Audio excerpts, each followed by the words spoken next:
మా అబ్బాయి మాట వినడం లేదండి, మా అబ్బాయి మాట వినడం, చెప్పిన మాట వినని వాడినే కొడుకు అంటారమ్మా, నిర్వచనం అది. చెప్పిన మాట విన్నట్టు నటించేదాన్ని కూతురు అంటారమ్మా, పెద్ద తేడా లేదు.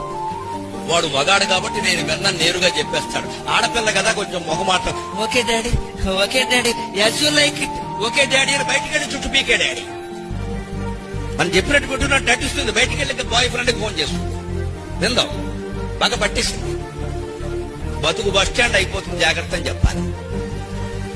మళ్ళీ ఇంటికి రానివ్వనని చెప్పాలి.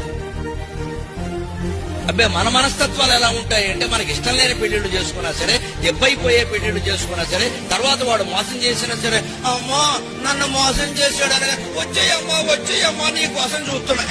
ఒక రేవెట్టాలమ్మా, ఖచ్చితంగా ఒక రేవెట్టాలి. మేము చెప్పినా వినకుండా వెళ్ళిపోయావు కదా, మేము నిశ్చితార్థం చేసినా వెళ్ళిపోయావు కదా, మా పరువు తీసేసావు కదా, మా ఇంటికి ఎలా వస్తావమ్మా, కాసేపు బస్ స్టాండ్ లో ఉండి కొంగు చాపి అడుక్కో అమ్మా 3